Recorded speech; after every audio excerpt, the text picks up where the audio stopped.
Hey, good morning, good afternoon, everyone. Arthur from Kpler speaking. Many thanks for being with us today for this second webinar. Before we start, I would just like to say a few words about Kpler, even if most of you already know us well. We are the leading provider of transparency solutions in commodity markets. Our core business is, of course, cargo tracking for all the commodities you see listed on the right of this slide. We also provide transparency on onshore storage, offshore and onshore storage, and this webinar will be particularly dealing with offshore with storage. The cumulative capacity we track goes up to 6 billion barrels, and this is the largest coverage available in the market. In just a few weeks, we'll release a data-driven transparency solution dedicated to freight. The solution is currently under test. You will be informed about its release very soon. Lastly, Kpler has a research and analysis department that produces reports mainly based on the huge amount of data we produce every day. This team is behind the preparation of this webinar, and it's time for me to introduce them. Okay, so the team is led by Alex Booth, based in London. Alex has more than 10 years of experience in oil analytics. He joined Kpler in 2018 after working for BP and Citigroup. His team is composed of 3 senior analysts. 2 of them are based in London, and the third one is in Houston. The 2 main speakers for this webinar will be the 2 Alex Booth and Alex Anlauer, and Homayun and Reed will be here for your questions. So just a few technical recommendations before we start. First, you have no stress to have regarding your camera or microphone. They are turned off by default, and your participation is anonymous. We will send you the slides of this presentation tomorrow in a follow-up email. You'll have the slides, no worries. You have the possibility to ask questions too during the meeting. We will answer to some of the questions at the end of this meeting, but maybe we won't have time to answer them all. But keep asking anyway, because we will send a follow-up email next week with the answers to all the questions you will be asking. For people attending this webinar through YouTube, you can send your questions to communication@kpler.com. So even if we probably, we won't have time to answer everything, but like for the precedent webinar, we will send the answer by email next week. Okay, so it's time to start now. Alex Booth, I leave you the floor. Enjoy this webinar, and we'll see you later.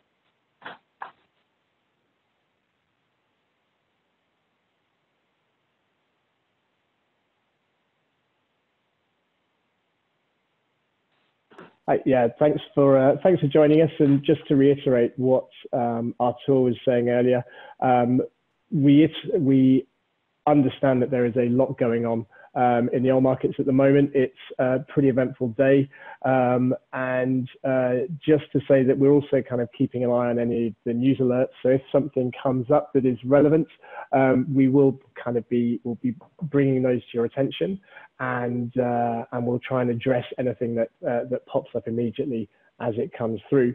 So we're covering a couple of things today. We're going to start off with Alex Anlauer, my colleague, running through the OPEC Plus situation, what we've seen in recent months, what we've seen in recent weeks, and why we think that there is quite an issue for any agreement that might be reached in the coming days.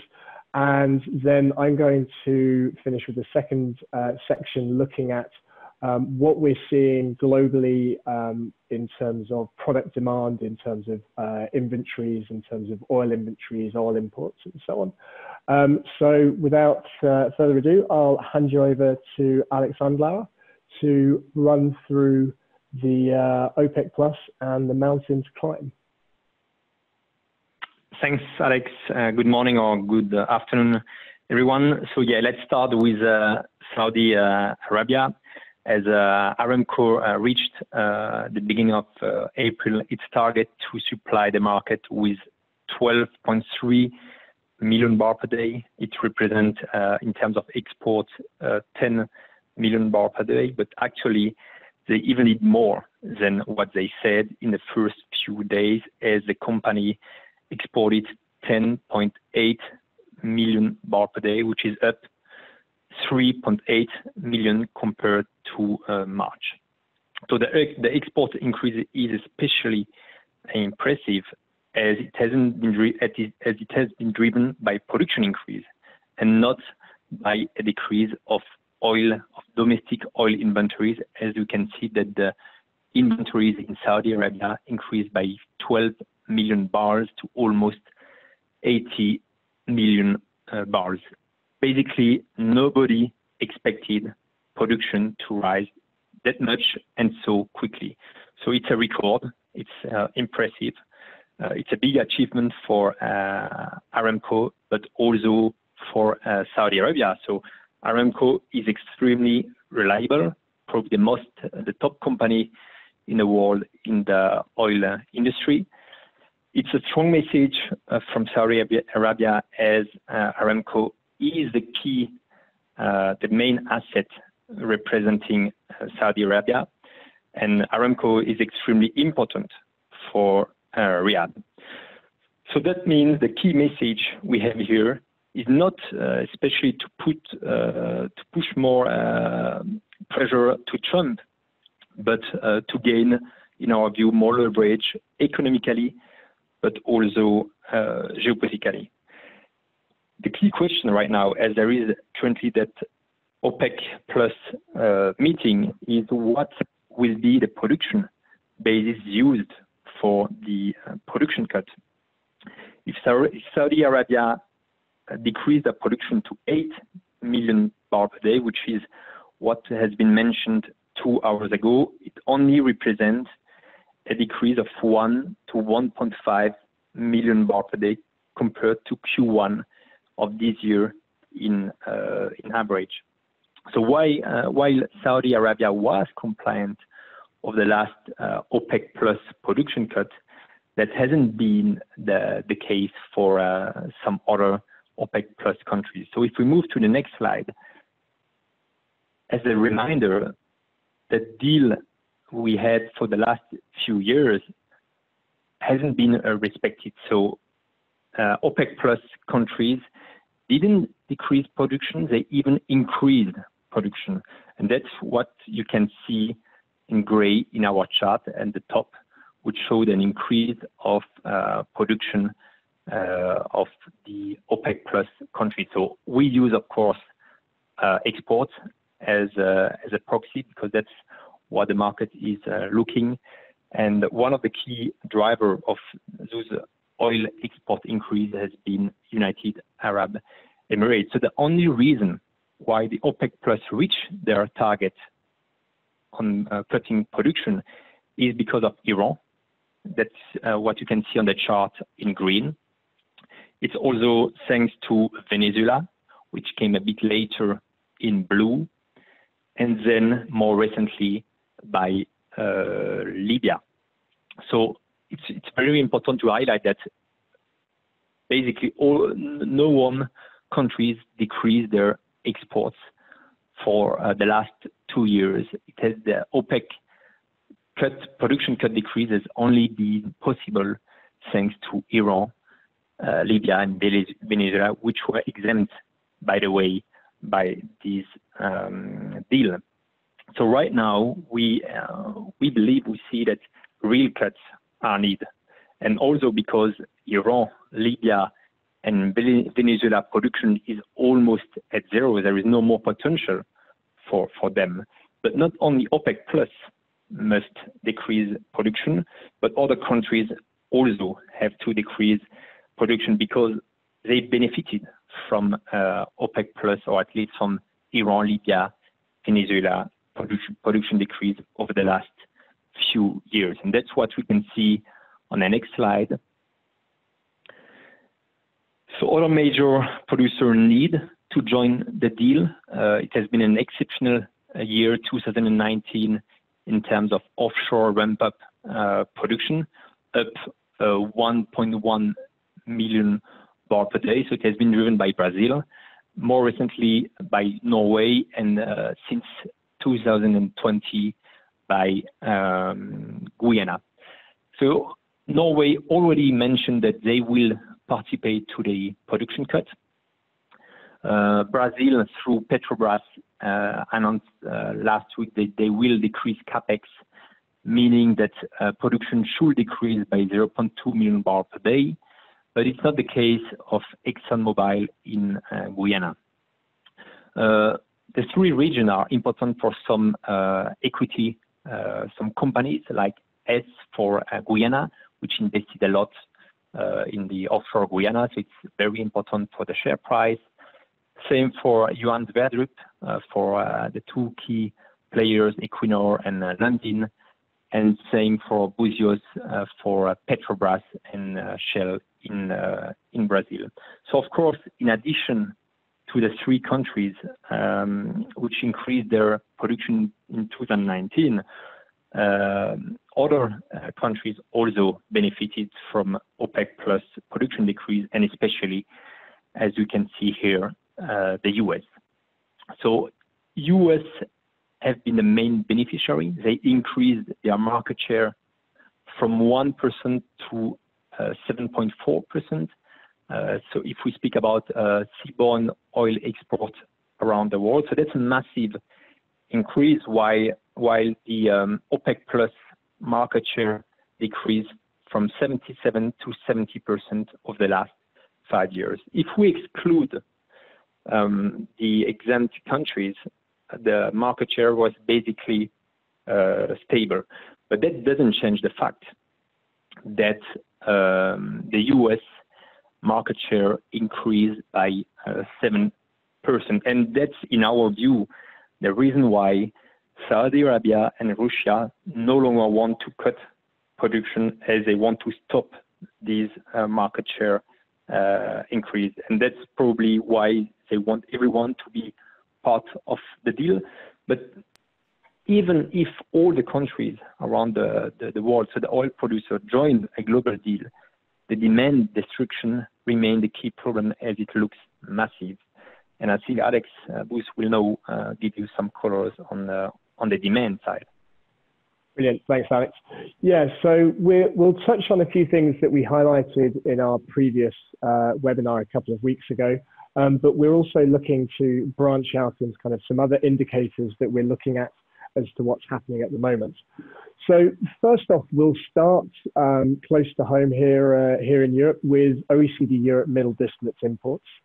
Now, we had already been experiencing a decline in imports through this year. There was lower demand on the back of a very mild winter, not just here in Europe, but globally as a whole in the Northern Hemisphere. But what we've seen so far in April is a continuation of that decline. Now, the month-to-date average data for April is volatile. We're only working off 8 days of data here. But so far, we're expecting imports down, or we're seeing imports down. And what we are seeing already indicating into Europe for distillates is down as well. At the same time, we're seeing a buildup of vessels close to European ports waiting for discharge. So as an example, we have 260 KT of diesel waiting outside of Fos in France. Now, this is interesting because this also comes at a time that we know that there is lower refinery operation as well. So we've had reports through the last few weeks of refineries across Europe cutting their utilization, cutting their having economic run cuts. And then you put that alongside, say, the news that we had for Shell Pernis with maintenance being brought forwards a couple of weeks. And that's kind of a fairly major outage that they've brought forwards as much as possible. So some kind of very clear impacts in the European distillate market there. I think some of the most staggering demand impacts that we've seen, and certainly because the data is so readily available, is what's happened in the US gasoline market. Now, this chart is kind of slightly convoluted, slightly confusing, in that what we're trying to do here is show both the seasonality of gasoline inventories in the US at the same time as gasoline products supplied, or the approximation of gasoline demand in the US. Now, over the course of the last 2 weeks, gasoline demand has fallen by 4.6 million barrels a day. That's 48% drop from where we were 2 weeks ago. That's also at a time that we should be seeing a seasonal increase in demand. Now, over that same time period, we also saw an inventory build of 18 million barrels, up to taking us up to 257 million barrels. That's again at a time when you typically see inventories start to draw as we head in towards the driving season, basically. Now, the previous record high for gasoline inventories in the US was earlier this year in January at 261 million barrels a day. So clearly, we have another build that we did in the last week, DOE data, and obviously to reiterate, that's the source of this data here. It's from the EIA weekly statistics. We have another build like that. We're going to move through previous highs for gasoline storage. And again, this is also coming on the back of the fact that refinery runs in the US have been declining quite considerably as well. So what happens here is ultimately we need to see further refinery cuts, and we need to see an increase in exports. So this slide here looks at the total clean product exports in the United States. What this shows is that whilst exports were strong in March, in April so far, we really haven't seen any kind of significant increase so far, and we think that has to correct. In terms of refinery utilization, again, in the EIA data, we saw a decrease of nearly 12 percentage points over the course of the last 2 weeks in utilization of operable capacity, taking us down to just under 76%. Now, as a kind of frame of reference for that, in the midst of Hurricane Harvey in 2017, operable utilization dropped to just below 78%. So we've already kind of gone through that level. At the same time, we had the US jobless claims come out again with a further kind of staggering addition. Now, we don't see, I'll just flip back a slide, we don't see any immediate change to this demand situation in the US. So ultimately, we are going to have to see further run cuts, further clean product exports as we have here. And ultimately, that's just going to put pressure on the crude markets that we'll kind of come back to later on. So if we move away from the clean products, looking at some other markets, the dirty petroleum products, the offshore inventories, the floating storage and the oil on water was already building all the way through the second half of last year in the run-up to the IMO 2020 implementation. Now, as you can see from the chart, the blue bars show the floating storage. The ramp up or the acceleration of that build through March was quite phenomenal. Now, as of a couple of days ago, April had built further, but given the kind of the volatility here, we've actually seen a bit of a pullback, but ultimately still a very significant increase. I guess to highlight that, from the start of March to date, we've seen a build of 423 KBD of fuel oils in floating storage. And that compares to 208 KBD when we were building from the bottom in 2019, September 2019, to a kind of relative high through November. And that was a period when everyone was discussing this kind of incredible rate of build of fuel oil.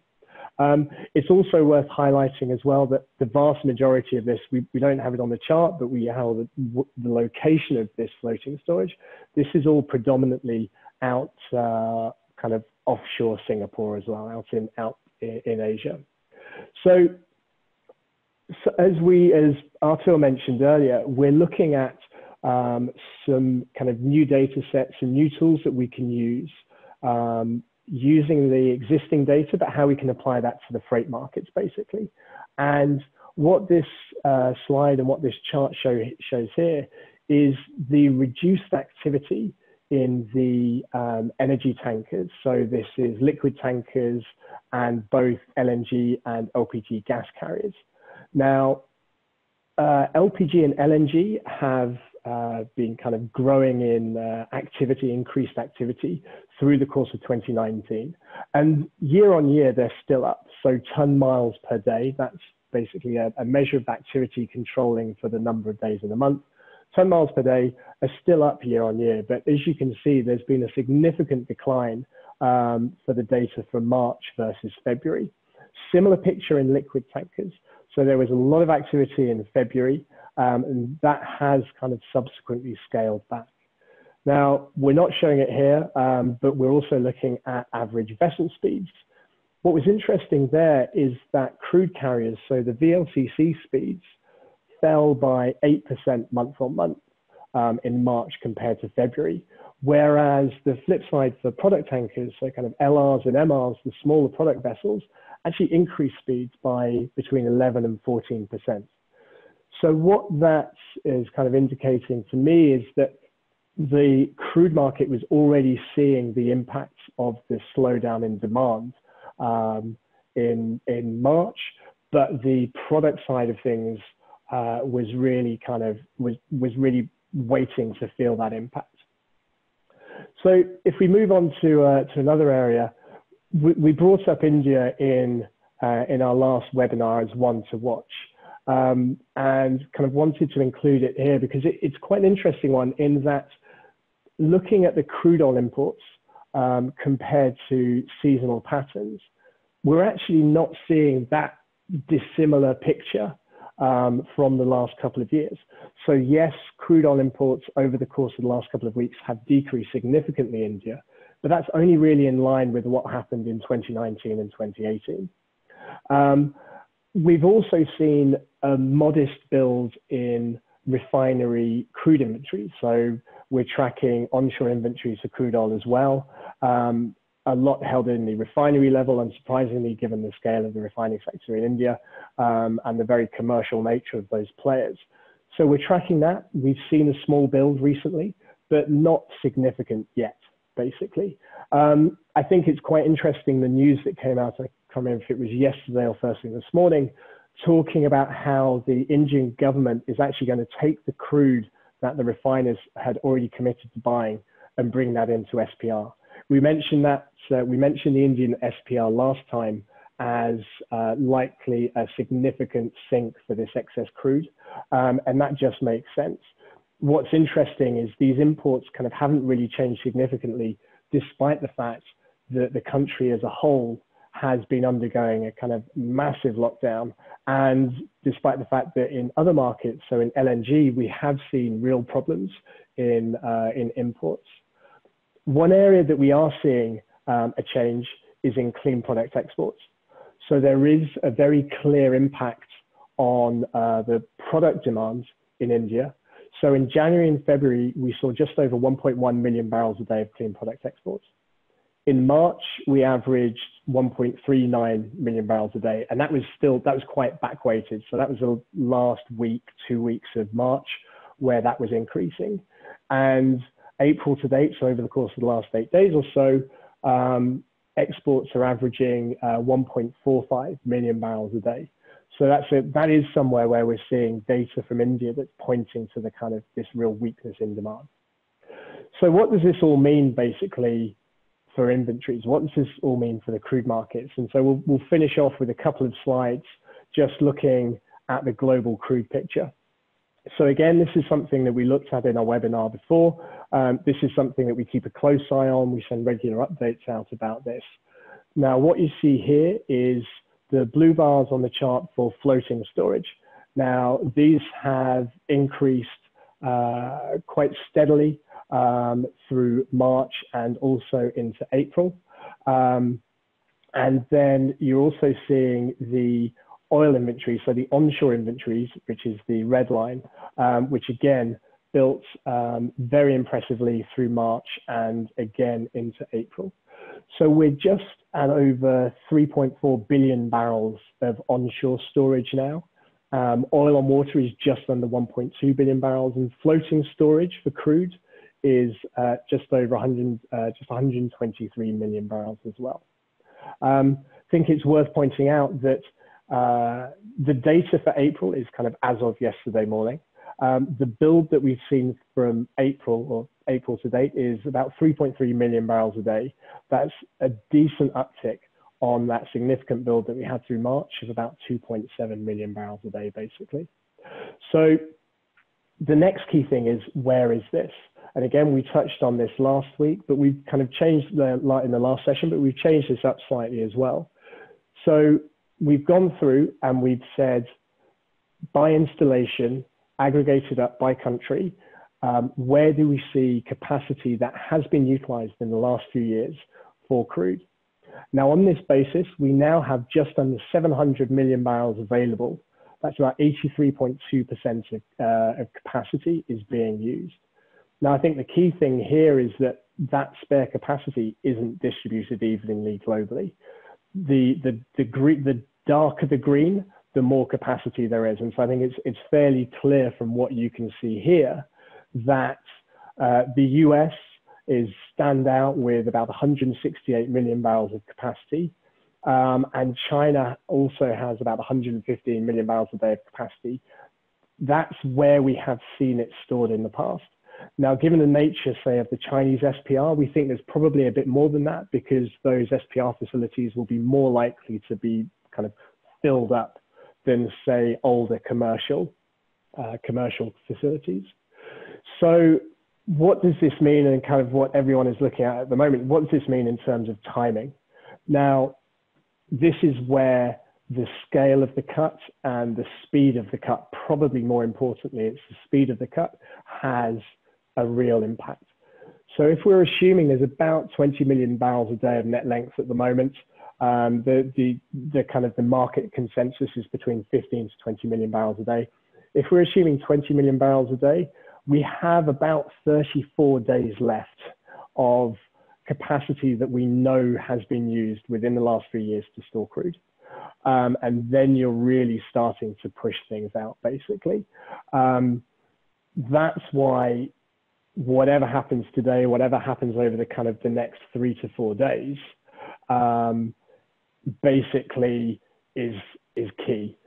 If we get a cut of 10 million barrels distributed across, and by that we really need to meet, as Alex was alluding to earlier, we really need a real cut of 10 million barrels. We're just stretching things out. Realistically, that can't happen for a couple of weeks. So whatever is agreed, even if we hit tank tops towards late May rather than mid-May, for example, we think it's very hard for us to not hit tank tops on crude at this point in time. We often get questions around what's floating storage capacity. Well, floating storage capacity is essentially the ballast fleet to all intents and purposes, and ultimately that's driven by economics. So the more you store offshore, the more you're going to have to look for, the more expensive it's going to be. We've already seen that over the last few weeks, where very expensive freight has made floating storage kind of borderline uneconomical. Market structure isn't really helping at the moment. The whole kind of cash versus paper differentials are enabling storage, because the cash discounts are just so heavy compared to the paper market. But you look at the rest of the curve and it's hard to see how that works, basically. So ultimately, it's not the cheeriest of pictures, we think, for the crude market. Whatever's agreed today, it has to be very significant, or today and over the next few days, it has to be very significant, and more importantly, very rapid. And it's hard to see how that happens. So I think that's it from me. We'll just hand over to Arthur, who will moderate some of the questions that we've had coming in over the course of the last 20 minutes, half an hour or so. Yeah, thank you, Alex. We had several questions. So the first one is the following: for how long can Saudi Arabia produce at current levels? Can they use international onshore Oh, sorry, I'll repeat. Can they use international onshore storage facilities? Humayun, do you want to answer? Yeah, sure. If everyone can hear me okay. Yes. So looking at current levels of production, so again, like my colleague Alex said during the webinar, it's been extremely high, and I think a lot of people in the market were surprised that Aramco has been able to achieve such a level. So I think there's two reasons why they are probably not able to sustain this for a long time. The first one being a technical reason. Part of the reason why I think they have reached the current level of production is that they are overstretching production capacity at the field. And in the longer run, this can damage the reservoirs from their major fields. Not only that, but it also could decrease the lifetime, basically, for their biggest fields. The second reason being a purely market reason, the fact that even if there is no agreement at the moment, so the OPEC meeting is going on right now. Even if there is no agreement, for sure it doesn't make sense for Saudi Arabia to hold this level for a very long time. We could see them holding it for a few more weeks, but probably not a lot more. And finally, on the storage question, yes, so they have access to international storage capacity onshore in Egypt, in Japan, and in the Netherlands. At the moment, we believe they have about 20 million barrels of oil stored in these facilities, and we believe that they still have around another 10 million barrels in these facilities that they can use. Well, thank you, Humayun. The next question is the following. If we see a 10 million barrel per day cut, how many days before we reach at full utilization? Alex Booth, do you want to answer this?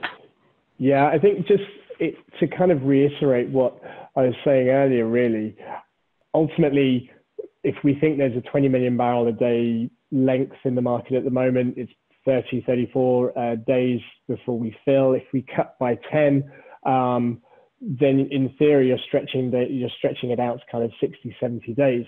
But I think the key thing is that isn't going to happen overnight.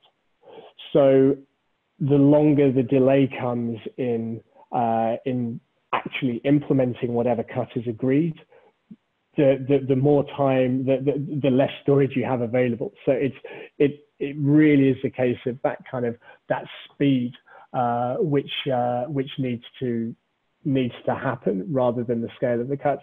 I think from having been keeping an eye on what the kind of various analysts and research companies in the market have been saying as well, to reiterate, we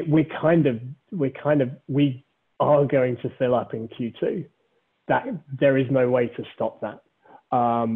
We are going to be testing the limits of every onshore storage facility within Q2, without a doubt, because we just cannot cut quickly enough and hard enough. And so the real question is what this means for later in the year and into Q3. There's another couple of questions which were relating to floating storage, and I'll pick those up as well, just because I think maybe I hadn't been clear on the answer on what I was saying earlier in the presentation, and that's with regards to floating storage capacity. I think ultimately the limiting factor there is more a case of price rather than of actual capacity.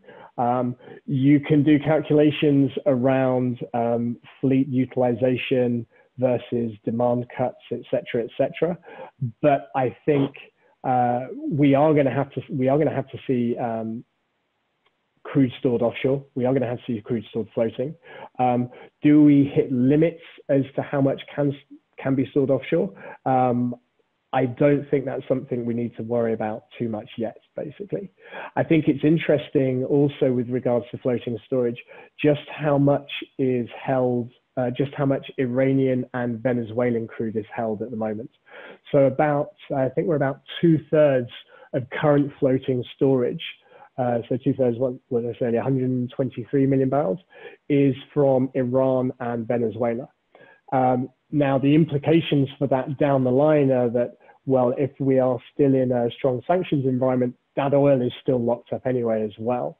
So that's kind of something we don't need to worry about it yet. But if we were to see sanctions resolved, well, that's a lot of further pressure that can come to bear on the market, basically. Well, thank you, Alex. Next question is for Humayun. Someone willing to have more clarity on the export surge and willing to know if it was indeed from incremental barrels out of the ground, not drawing down storage domestically, or domestic run diversion. Humayun, do you have any idea of where the increase come from? Maybe like a neutral zone? Yeah, sure. So I assume it's about Saudi Arabia. So the first thing to mention is it's very possible that refinery runs in the country have also helped Aramco reach this target. So in a normal day, Saudi Arabia consumes something between 2.3 and 2.6 million barrels per day. Now with the coronavirus outbreak, that's also hitting Saudi Arabia. It's very possible that part of the increase will have been made possible thanks to lower refinery runs from the country. But I think elsewhere, the fact that we're seeing inventories building that strongly, so again 12 million barrels in a matter of 4 weeks, and the fact that we've also seen more and more shipments towards Egypt and Japan, so places where they have access to international storage facility, it really points to their production increasing very, very high. Coming to where this production is coming from, part of it could have come from the neutral zone, but I don't suspect it would have been a lot. As you know, the neutral zone has started operation starting there again at the beginning of February, so the ramp up will have been taking a bit of time, and anyway for Saudi Arabia it would have been only a maximum of 250,000 barrels per day. But I think it would have probably come from bigger fields, bigger projects that were developed in the past recent years, where most of these projects have been fields offshore, so such as Manifa, such as Safaniya, projects that were developed in the past few years and which did not reach their maximum capacity because of the cuts. And for sure, definitely, part of it would also have come from so the main field that they have, Gawar, which typically serves as a swing producer sometimes for the country. And finally, on this point, the fact that gas production has increased in the country, especially so they have brought on stream their recent projects in the gas in the northern Persian Gulf, so the Wasit, namely the Wasit gas project. So the fact that these project has reached production, has started producing, will also have help, because typically they consume something between 300,000 barrels per day up to 900,000 barrels per day in crude oil just for burning for power generation needs.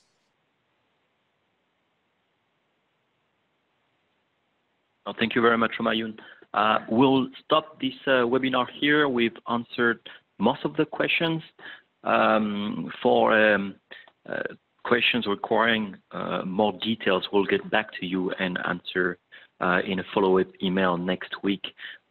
Thank you very much for attending this webinar. We hope you enjoyed it. The content of this webinar was produced by Kpler's research and analysis team. They produce reports every week dealing with all those hot topics. So if you want to receive those reports, don't hesitate to reach out to research@kpler.com. Tomorrow you'll receive the slides of this webinar in a follow-up email. Feel free to send us some feedback. And again, if you have additional questions, we can answer. And so don't hesitate to send them at either at research@kpler.com or communication@kpler.com. Both will work. Thank you very much. Have a very good day, good afternoon, and I'll see you next time. Bye-bye.